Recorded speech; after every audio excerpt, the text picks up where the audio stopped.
Hello, I'm Dango Rose. Welcome to the Mountaineer Podcast, where everybody's listening.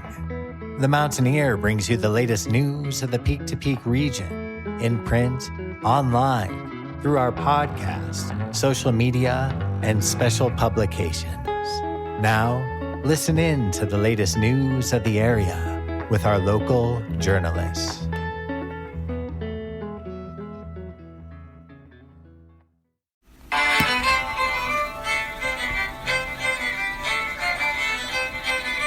Welcome back to the Mountaineer Podcast, where everybody's listening.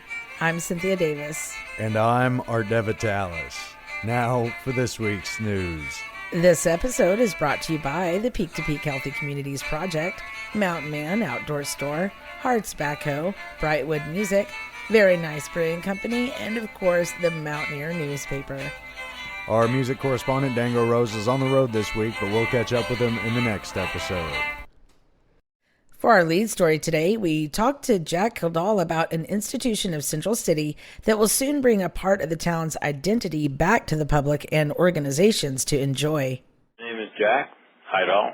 I'm a resident of Central City, have been for nearly 50 years now, and I'm currently president of the Belvidere Foundation. The Belvidere Foundation has been reactivated. It's been around for a while, but it was serving me in an administrative function to hold open a nonprofit for the benefit of the Belvidere and the city.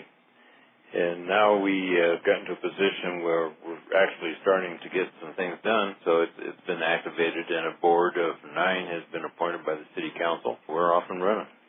We have a great deal of work to do before we get the building back in shape for occupation. It's been tragically neglected by private owners over the years. And finally, when they defaulted on taxes, the Gilpin County commissioners took possession of the building and then transferred the building to Central City to do the actual revitalization and operation, with the understanding that it's going to be made available for all people in Gilpin County to make use of for any of a number of purposes. Theater is a portion of what we vision for the theater, but it's got to be, to some degree, self-sustaining. We can't subsist and can't survive on handouts from the public or private organizations or even the city for very long. But that wears out. People get tired of doing that, and we've got to demonstrate that we can support ourselves. So we have a number of uses in mind for the Belvidere, ranging from leasing the space to other organizations such as the Opera Association. The Opera always needs space for rehearsals and other gatherings, smaller productions that they can produce without going into the theater itself. They've made use of some of the churches in town for that purpose, and this would be a great facility for that. It could also be used as a more of a theater for schools, for any graduations or even productions, instead of doing them in the gymnasium of the school.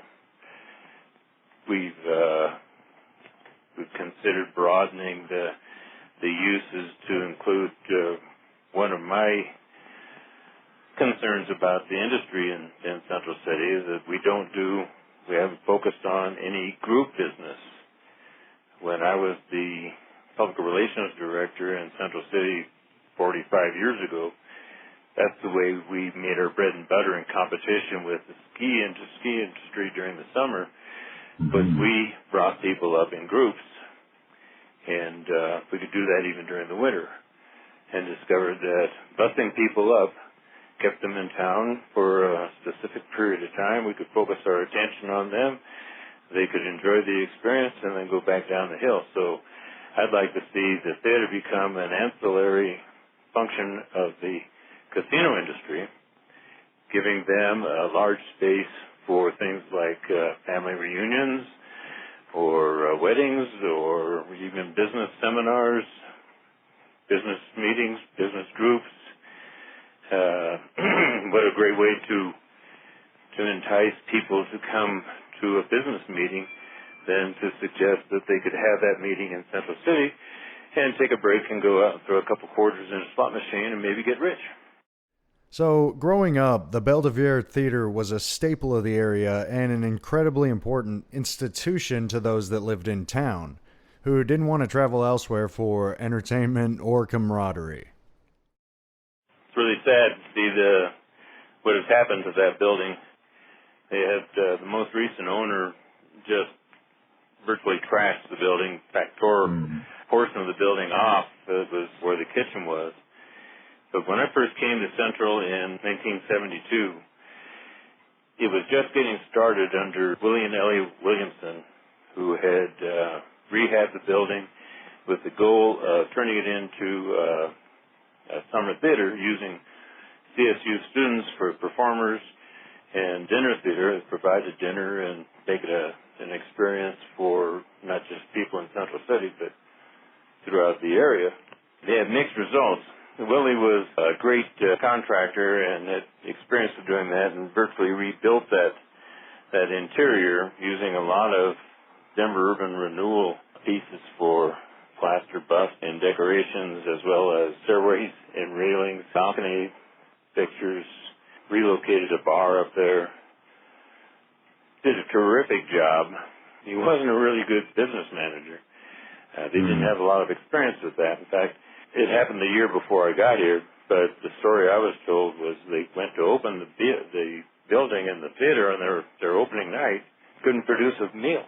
I don't know what had happened, but the story I was told was all of the restaurants in Central City gathered together and provided elements of a meal. Some brought the entrees, some the side dishes, desserts, salads were all delivered, and they went on with their show as they expected to. Then the next night, they were able to produce the dinner. But beyond his dreams of it being a little theater, it was a terrific social space. It's probably the reason why, even though I told the guy that had employed me initially that I would give him 3 months of my time in Central City and then I was getting out of that tourist trap, within that 3 months, primarily through what was going on at the Belvidere, I'm here 50 years later. We used to have dances up there. The jazz festival played up there, but it was an amazing social space. People that you had ignored at the post office or avoided walking down the street because of some misunderstanding would find themselves rubbing shoulders, on the dance floor or around the bar, and those issues were resolved quickly and easily. It was a great healing experience for the entire community. Unfortunately, the last tenants damaged the structure and left it in disrepair. We've assembled some money. The city, through a program of taking some of the historic preservation grant money that's generated by the casinos, over the years has accumulated over $1 million. Using that, the city applied for a DOLA grant and received that last year in the amount of $1 million. The city put together an additional $1 million to get the first phase underway, with the idea that that $1 million would be recouped by the city through the sale of tax credits. We have $3 million in hand right now. The original estimate to do first phase was about $3 million, but I think that's well short. I think the city has another thought on how to come up with some additional money, but we're very active in trying to find additional donors, grantors to make up that deficit. And of course, that's just first phase. We have a second phase that will actually involve the theater portion, and we're going to need another $3, $4, $5 million for that. I don't even know what the cost is. But to exacerbate this whole thing, I'm sure you're all feeling it as well as I am, because of the COVID pandemic, supply lines have drawn to close. In construction industry, understandably, the The people that generate lumber and all the materials necessary for building didn't know what the future was going to hold and prudently decided they weren't going to continue business as usual. So now we got to take up all that slack and get back into business. And my understanding is that the cost of lumber itself has doubled, tripled, quadrupled. I mean, it's skyrocketed. All materials. So whether we can afford what the price would be to do the construction now is far different than what it was a year ago. The first phase of the operation would be to restore the shoe fly portion of the building. The Belvidere was combined with the building next door years ago, and the shoe fly was generally used as a retail space on the first floor adjacent to the street and then a bar on the second floor. And adjacent to that is a small park or patio area. And that is what the first portion will be. First effort will be to restore that, as well as do the HVAC, electrical, plumbing, install an elevator so that we are ADA approved, get a portion of the building open and operating. And then we'll go back and do the actual theater itself. And this was a big part of the identity of Central City. Well, I can't say that they are comparable to the Opera House. Opera House acoustics are fantastic. Those 2-foot, 2.5-foot thick masonry walls just confine sound. I don't think I've ever been in a space as good as the Central City Opera House for acoustics. I was also on the Central City Jazz Festival committee, and we put on traditional jazz concerts in there for 8-9 years and never heard anybody complain about noise quality. Now, the Jazz Fest was, in particular time and place, the traditional Jazz Fest that I was involved in. The concept didn't occur in just one location. We had locations throughout the town. Every bar, every space that could hold 25, 50 people had a jazz band in it, and we could operate as many as 6, 7 jazz bands simultaneously. So the audience would go from place to place. You buy a badge that would get you into all the different venues, and the audience would move, and the performers would stay in the same location. And it was 3 days of nothing but smiles and good times and happy people. There's something about traditional jazz that with the very first notes, people light up and get excited. But with the advent of gambling, all those spaces disappeared. Either they disappeared or we couldn't compete with the noise of slot machines and that sort of thing. We wouldn't put our musicians into that circumstance where they'd have to compete. So the Jazz Festival folded about the time that the gambling started. Jack talks about what it meant to him and what he hopes it'll bring back. Maybe my greatest hope is that social enabling, because I think that's so critical to the health and welfare of the community. And I think today, when so much business is done on cell phones, I'm dismayed to visit a bar and see young people sitting at the bar. Instead of engaging with each other, they're engaging through cell phones. I mean, they're all sitting looking at their cell phones instead of engaging with each other. And I think we've lost a lot of that ability to socialize and press the flesh and look people in the eyes instead of doing it through electronic means.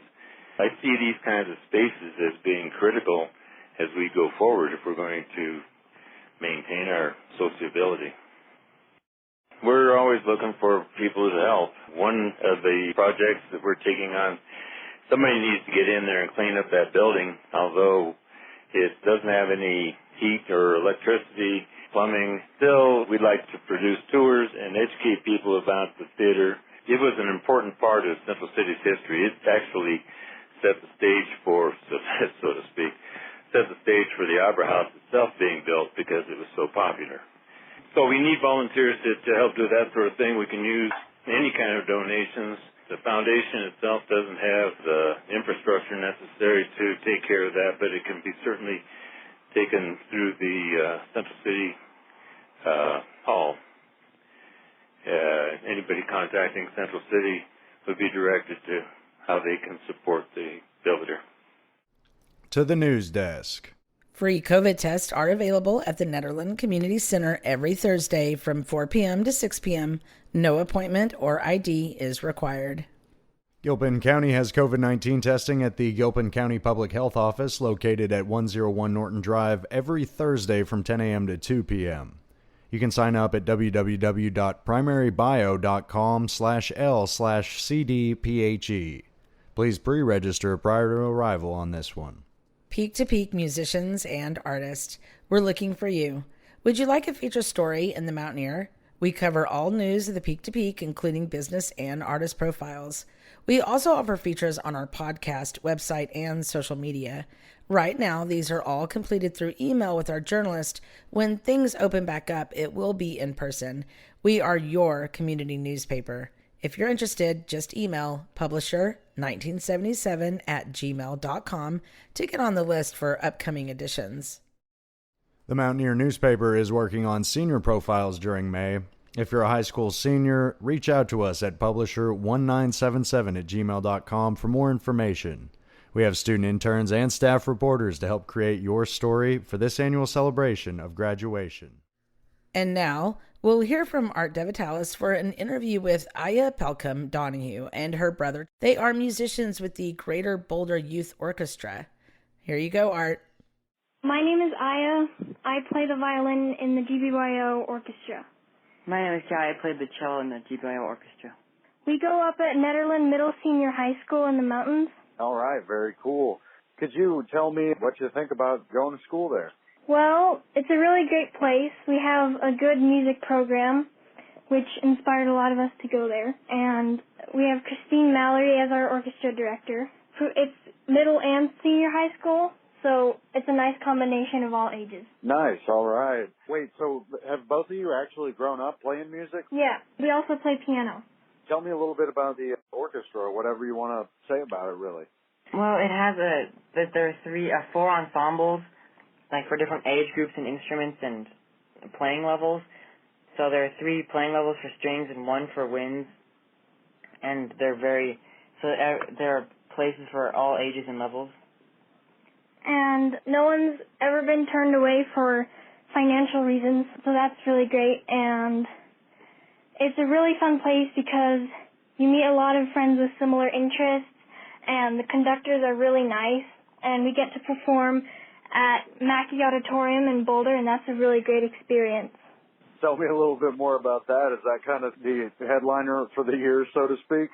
Yeah, it is. There's one in the fall usually and one in the spring, one concert.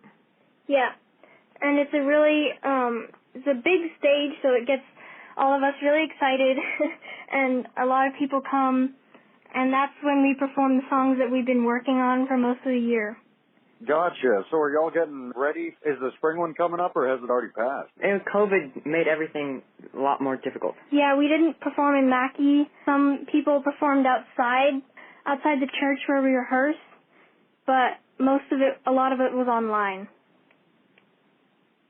Gotcha, all right. Well, and that's definitely no fun, but I think things are kind of taking a turn for getting back to normal, too, thankfully. Could you just both, again, kind of talk to me about what it's like working together as an ensemble of this, and what's that like kind of on a practice level? Well, it depends on the orchestra. Like, for the top orchestra, they expect you to know your entire part before coming to rehearsal, and that takes some practice. But less so in the middle level, and the bottom level is even less so. Yeah, so in the Symphonia, which is the first level, you're expected to come with a general idea of the piece, and then with each rehearsal, the conductor sort of shows you how he would do it, and it slowly comes together, and then maybe 2 rehearsals or so before the concert, you can really feel the orchestra being together. Oh, that's awesome. Yeah, and it kind of gets to that point of craft on the piece that you're working on. And once again, this is for both of you. You can switch out cello with violin and vice versa. What would you say the most difficult part of playing cello is with the rest of the group? I don't know. I'd say that the cello, usually this wasn't the case last year, but usually there are not very many cellos, and it's always, you get less direct you get less direction from the conductors because they all play like violin and viola. So there's a lot less actual direction, so you have to do more with your private teacher and with your own practice.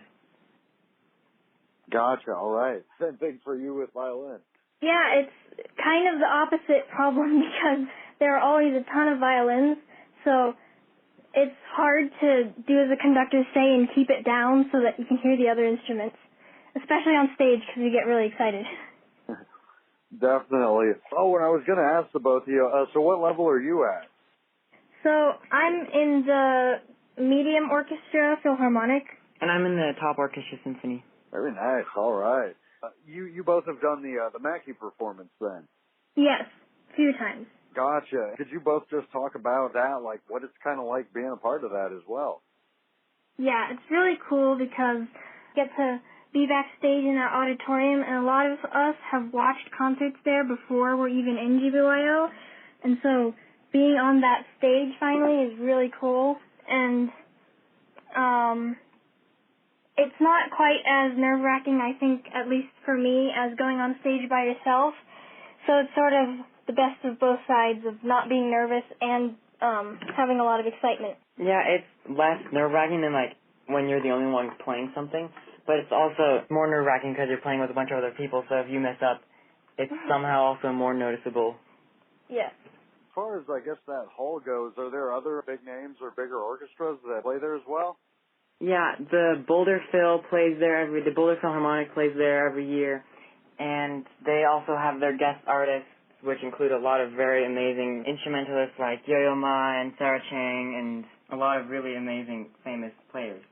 Yeah, and I don't remember which opera company it was, but some people perform opera there every year, and it's really cool because it has different levels in the seats, so you can see the stage from up above, and it's a really nice auditorium. Those have been some really good answers, and thank you both for that. I'm trying to think, is there anything that you think we missed or anything that either of you would like to add, just more info or anything? Well, another cool thing, some of the smaller ensembles get to travel places to play, and that's really fun. And we go busking on Pearl Street to earn money, and that's always a cool experience. Well, I'd say you're not a musician yet if you haven't busked. Yeah, and then other than that, just letting people know that there's an orchestra for brass and wind instruments is really important because not a lot of people know that. Were in-person rehearsals canceled for the both of you for a while? Yeah. For some of it was, and then there was an option to return in person, masked and distance, but we didn't do that because there were also online labs and stuff. Yeah, and during the time when there were no in-person rehearsals, they did online labs where one of them is fiddle, where we learn more fiddle skills, which is unusual for us because we mostly do classical, and that was cool. And there's theory and improvisation and stuff like that. Very cool, definitely. And, well, yeah, I was going to say, you probably don't get much fiddle being part of an orchestra, period, unless it's like a, I don't know, bluegrass orchestra or something. I don't know about that. Well, I'm looking forward to playing in Mackey again. And playing together with other people. Yeah. Then you still haven't gotten back full rehearsal practice yet. Oh, because the season ended 2 weeks ago, so by the time it starts up again in the fall, we'll probably be able to go everyone in person like normal. Is there any way you can follow the youth orchestra on Facebook or online or anywhere else? Well, the website is on, if you just look up Greater Boulder Youth Orchestras, it'll show up, and it has information about auditions. I really want to thank the both of you. You've both been really informative, and your answers were great, honestly. Thanks. And a big special thank you to Aya and Keahi for talking to us on this one. The Mountain Man Outdoor Store carries new and used outdoor gear, Carhartts, Loki, darn tough socks, hats, gloves, goggles, helmets, t-shirts, sweatshirts, and even more. They have everything you need as a Ned local and everything you didn't know you'd need when visiting Ned from afar.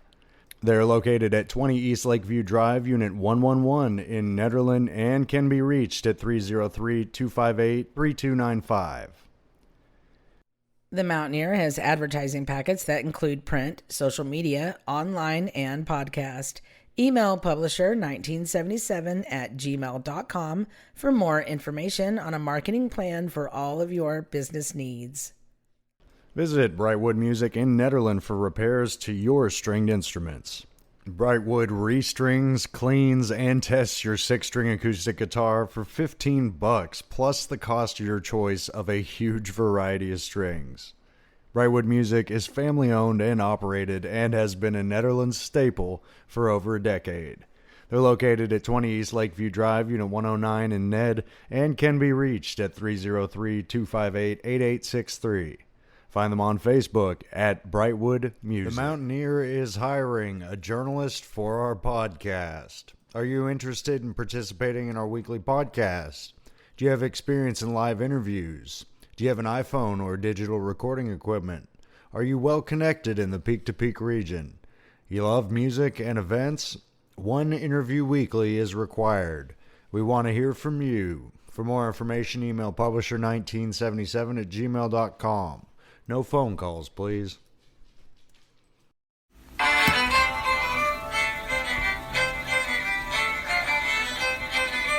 And that's all for this week's episode of the Mountaineer Podcast.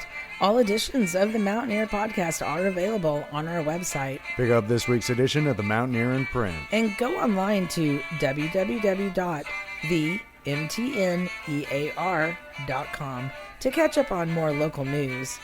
I'm Cynthia Davis. And I'm Art DeVitalis. Until next time, thank you for listening.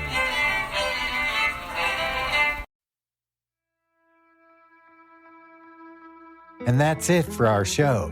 Subscribe online to get more access to more news, weekly updates to our community calendar, and a link to our YouTube channel by visiting themountaineer.com. Be sure to use the coupon code PODCAST when subscribing for a 10% discount, only available to our listeners. If you are in the local Peak-to-Peak area, be sure to pick up a print edition of the Mountaineer at a local business. I'm Dango Rose. Thank you for listening.